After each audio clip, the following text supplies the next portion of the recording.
Queridos, eu quero convidá-los a abrirem suas Bíblias na primeira carta de João, capítulo 3.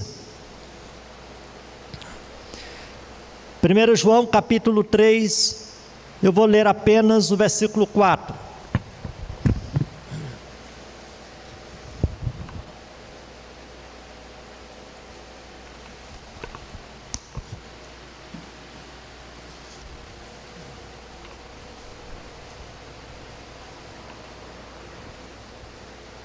Primeiro João, capítulo 3, versículo 4. Se você abriu, por favor, leia comigo. Vamos ler juntos apenas o versículo 4. Todo aquele que pratica o pecado também transgride a lei, porque o pecado é a transgressão da lei. Mais uma vez, irmãos. Todo aquele que pratica o pecado também transgride a lei, porque o pecado é a transgressão da lei. Amém. Ó Deus amado, muito obrigado pela Tua palavra. Que o Teu Espírito Santo esteja comunicando as Tuas verdades a cada um dos nossos corações, pois nós te oramos no nome de Jesus. Amém. Amém. Queridos, antes de se instalar essa pandemia no mundo, nós tínhamos iniciado uma série de estudos com diversos temas importantíssimos para a nossa vida espiritual. Naquela ocasião nós estávamos iniciando uma série sobre o pecado e a queda, com base no texto de Gênesis capítulo 3. Eu quero retomar essa série de estudos para que possamos estar entendendo aquilo que Jesus ele fez por nós na cruz do Calvário. É importante que possamos compreender o que aconteceu no Éden, para que venhamos a ter uma ideia mais ou menos clara da imensa obra de Jesus na cruz do Calvário por nós. Quando nós pensamos sobre pecado, segundo o Catecismo de Westminster, nós entendemos que se trata de qualquer falta de conformidade com a lei de Deus. Uma lei que tivera sido estabelecida no Antigo Testamento. Então, pecado é andar fora daquilo que Deus estabeleceu para as nossas vidas. E quando nós não andamos de acordo com a lei de Deus, nós estamos transgredindo. Daqui a pouco nós vamos entender melhor o que é que significa a palavra transgressão. E o autor sagrado, ele vai deixar bem claro que pecado é a transgressão da lei. Então, queridos, primeiro, vamos entender o pecado em linhas gerais. Primeiro, se trata de uma violação, ou seja, se trata de um erro cometido para com aquilo que Deus colocou diante de nós. Então, se trata de uma transgressão, e a palavra latina, transgredior, ou transgredir, significa ultrapassar os limites. E quando nós falamos de limites, nós nos referimos àquilo que muitas vezes os pais colocam para os seus filhos. Ó, meu filho, você pode ir até aqui, você não pode passar daqui. Então, quando os nossos filhos, eles rompem esses limites, em outras palavras, eles estão transgredindo. Uma palavra latina que significa ir além dos limites. A lei moral, ela deve nos manter dentro dos limites do dever. Então, quando nós transgredimos, quando nós vamos além desses limites, além dessas balizas que Deus estabeleceu na nossa vida espiritual, nós estamos pecando. Uma outra ideia, quando nós pensamos em pecado, é algo contrário à perfeita lei de Deus. A lei de Deus, ela é suprema. Ela foi estabelecida por um soberano, por aquele que está acima de todas as coisas e acima de todos nós. Então, quando nós não caminhamos conforme a lei de Deus, então, consequentemente, nós estamos pecando, porque a lei de Deus, como nos diz Paulo, escrevendo aos Romanos, no capítulo 7, versículo 12, esta lei, ela é justa, ela é santa, a lei de Deus é boa. Que lei é essa, pastor? Quando você vai para o livro de Êxodo, mais precisamente no capítulo 20, você se depara com a lei moral estabelecida por Deus, os 10 mandamentos. Ali está sintetizada a vontade de Deus para o homem, e nós já estudamos muitas vezes sobre essa lei moral na nossa escola dominical, e nós entendemos muito bem que esta lei, ela é dividida em 2 partes. Os 4 primeiros mandamentos dizem respeito à nossa relação com Deus, a nossa comunhão com Deus, e os outros 6 mandamentos dizem respeito à nossa comunhão com o próximo. É por isso que Jesus, ele resumiu os 10 mandamentos, ou a lei moral, em 2 mandamentos: amar a Deus sobre todas as coisas, e amar ao próximo como a nós mesmos.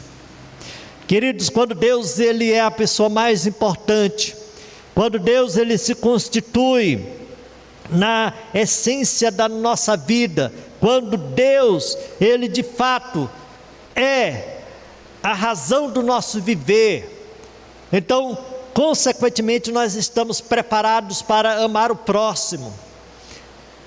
Eu estava falando para um jovem na igreja a respeito disso, para que nós venhamos a ser um bom filho, para que nós venhamos a ser um bom pai, para que nós venhamos a ser um bom marido, para que as irmãs venham a ser boas esposas, para que assim nós venhamos a ser bons funcionários. Faz-se necessário nós primeiramente amarmos a Deus.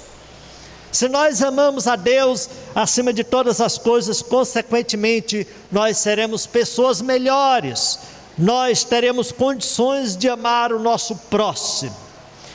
Mas você sabe muito bem que nós estamos vivendo na contramão da vontade de Deus no nosso dia a dia. Pensamos mais em nós mesmos.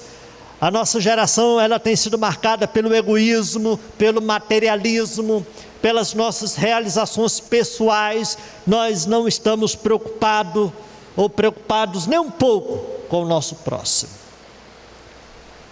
Então, pensando em primeiro lugar sobre o pecado em linhas gerais, se trata de uma transgressão, e a letra B é contrário à perfeita lei de Deus. Segundo ponto, irmãos, quanto à odiosidade do pecado.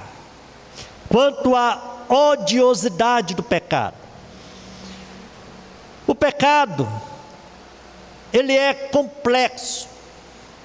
Ele é um espírito mau agindo contra a vontade de Deus. A Escritura o chama de coisas condenadas, segundo Josué, capítulo 7, versículo 13. O pecado, ele é comparado ao veneno das serpentes e ao mau cheiro dos sepulcros. Veja a gravidade do pecado, irmãos. diante de Deus. O apóstolo Paulo usa para o pecado a expressão sobremaneira maligno. Essa é a realidade. Quando nós transgredimos, quando nós fazemos aquilo que não agrada a Deus, queridos. Por quê? Porque a origem é diabólica. É uma origem que está totalmente oposto à vontade de Deus. Foi algo pensado e arquitetado pelo arqui-inimigo de nossas vidas. Então a origem, ela é diabólica, a natureza é maligna do pecado e, consequentemente, o pecado é algo que corrompe o homem. Aquilo que aconteceu lá no Éden se espalhou para toda a raça humana. O pecado não é somente uma apostasia, mas é uma corrupção. O pecado nas Escrituras é comparado a algo imundo. É por isso que a humanidade, ela está caminhando de mal a pior, como se diz por aí afora. Porque de fato, irmãos, o pecado faz com que a gente venha a perder o senso daquilo que Deus, Ele colocou em nós. É por isso que nós nos corrompemos, é por isso que nós fazemos coisas erradas, porque nós já nascemos com essa inclinação, com essa natureza pecaminosa. O pecado também entristece o Espírito de Deus. Quando nós fazemos algo que não seja da vontade de Deus, o Espírito Santo, ele se entristece, como nos diz em Efésios capítulo 4, versículo 30. O pecado, queridos, é rebeldia contra Deus. Deus, ele não consegue conceber esta ideia. É por isso que o autor desta carta, o apóstolo João, ele vai falar por diversas vezes que nós cristãos, nós que um dia fomos alcançados e transformados pela graça de Deus, nós devemos viver uma vida santa diante dele. 1 João capítulo 3, veja o que é que ele diz no versículo 6. Eu peço que você até leia comigo o versículo 6 de 1 João capítulo 3. Leiamos. Todo aquele que permanece nele não vive pecando. Continuando. Todo aquele que vive pecando não o viu nem o conheceu. Não o viu e nem o conheceu. Pensando sobre isso, irmãos, alguns até criticam um dos pontos importantíssimos da doutrina reformada, que é o da predestinação. Nós entendemos que Deus, ele nos escolheu antes da fundação do mundo, e aqueles que Deus escolheu, Deus transformou, Deus justificou, e esses passaram a viver uma vida santa. E consequentemente, se nós entendemos que a salvação é presente de Deus, se nós entendemos, queridos, que a salvação é obra de Deus sobre as nossas vidas, então consequentemente Ele estará nos conservando até o dia de Cristo Jesus. Então nós compreendemos, à luz das Escrituras Sagradas, que aqueles que verdadeiramente foram salvos, esses não perderão a salvação. E é por isso que alguns por aí afora começam a achar que pelo fato de terem a certeza da salvação,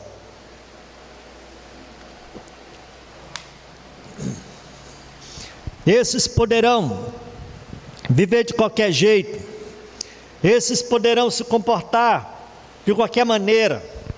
Alguns acham que pelo fato de entendermos que nós não perderemos a salvação, porque ela é presente de Deus, Deus é aquele que estará nos conservando até a segunda vinda de Cristo.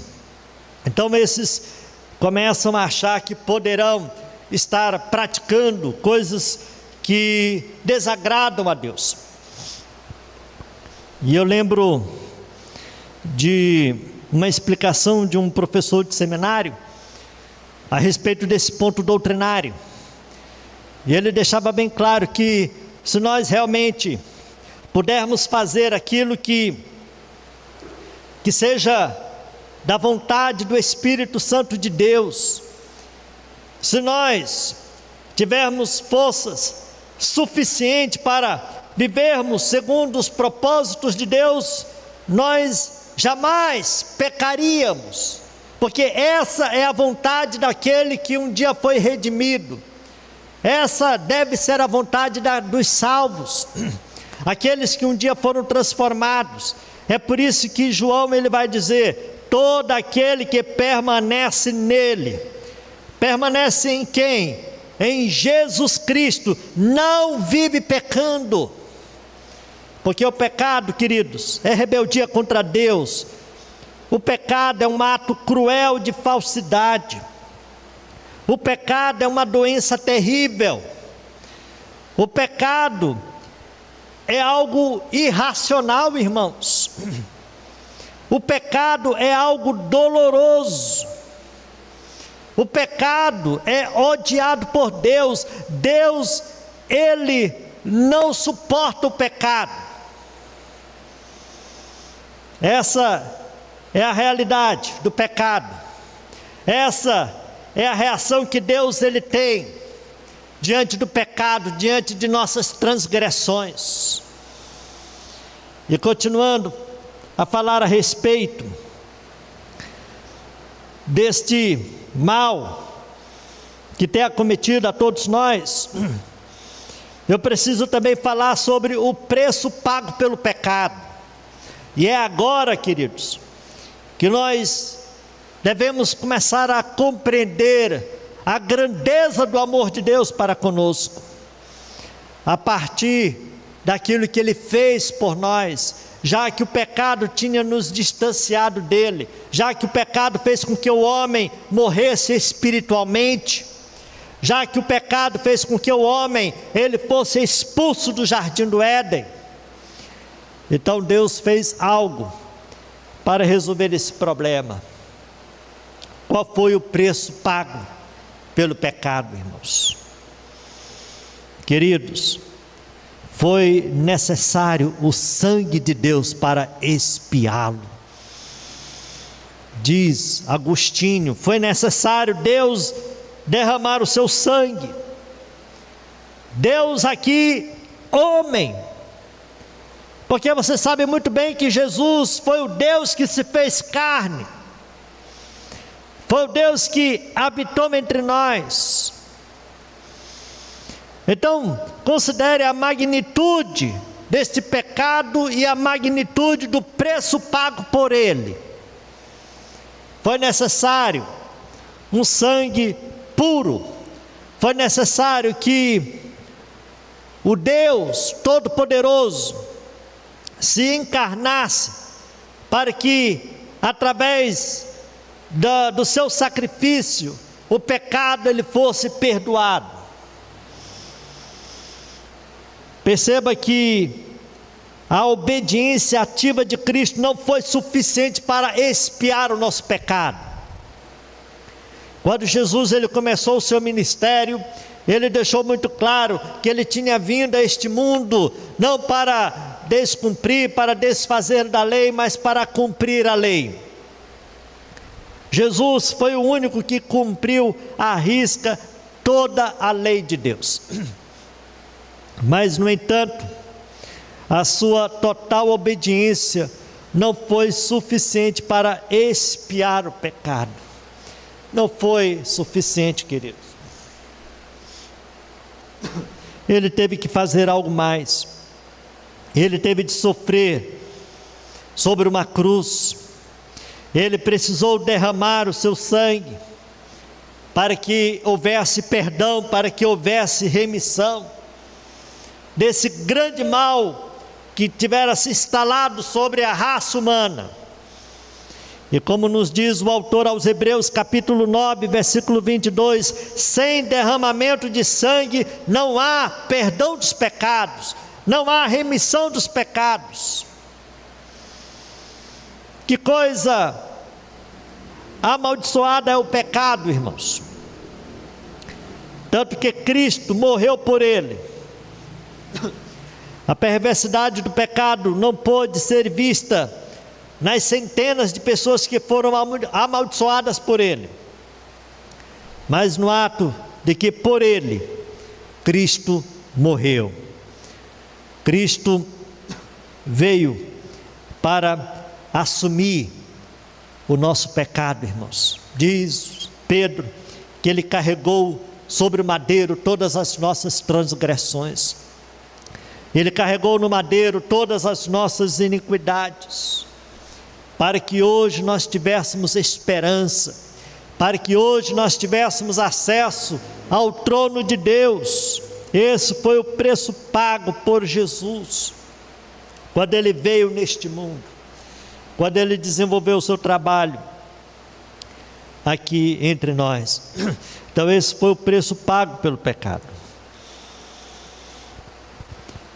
Agora, quando a gente pensa nos efeitos do pecado na vida do homem, podemos dizer que o pecado nos fez decair de nossa honra. Deus nos fez a sua imagem, um pouco menor que os anjos, porém o pecado nos degradou. Antes de pecar, Adão era como um arauto fardado que levava um brasão. Todos o reverenciavam, porque vestia a farda com o brasão do rei. Mas quando ele pecou, ele foi repreendido, ele foi expulso do paraíso. O pecado, ele perturba a paz de espírito. O pecado produz receio. O pecado produz, irmãos, temores no coração. O pecado faz com que o homem, ele não viva em paz, faz com que o homem não viva satisfeito, faz com que o homem, ele viva inquieto. O pecado também, ele produz perversidade. É por isso que nós temos visto cada vez mais o aumento da perversidade na raça humana. E o pecado, por último, traz condenação eterna. Mas Deus, irmãos, através do seu grande amor para conosco, através da sua grande obra, pelo seu Filho Jesus, fez com que nós passássemos a ter vida. Glória a Deus por isso, porque Jesus foi aquele que sofreu por nós.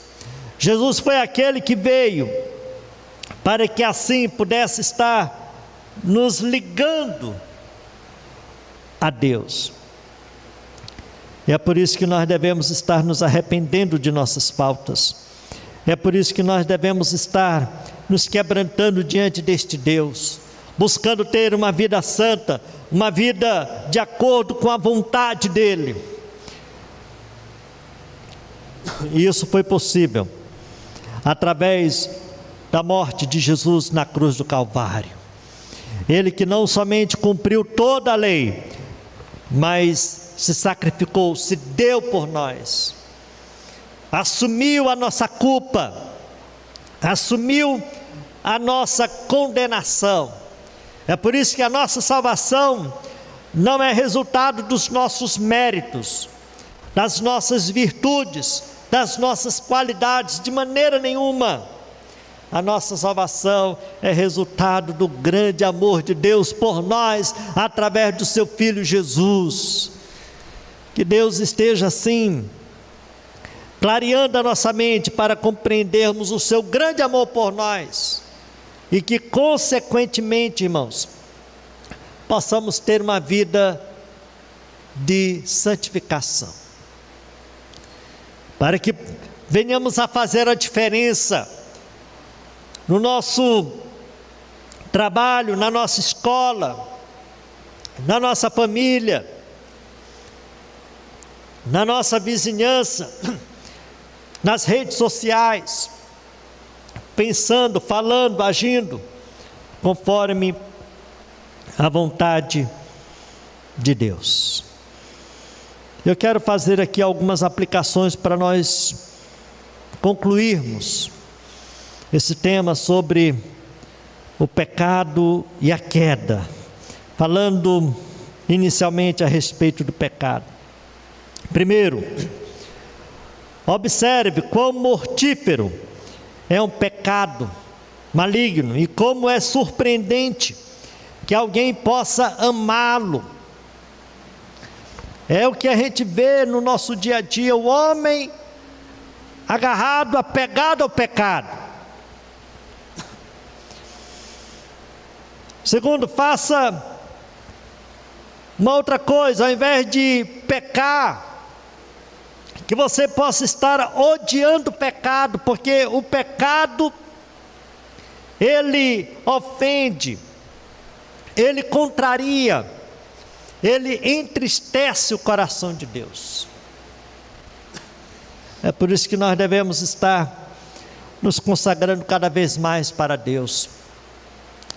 Que nós não venhamos a amar o pecado, pelo contrário, que nós venhamos a odiá-lo. Porque o pecado tem feito com que muitos vivam na miséria espiritual. Mas em Jesus, irmãos, nós somos restabelecidos. Em Jesus nós somos vivificados. Em Jesus nós somos purificados. Em Jesus nós somos levantados para vivermos para a sua glória, para o seu louvor. Que nós possamos estar nos fortalecendo cada vez mais neste Deus, através da oração, através da leitura da palavra, através da nossa comunhão com Ele, comunhão com os seus filhos, para sermos cada vez mais parecidos com Ele. Que Deus em Cristo nos abençoe. Amém. Amém.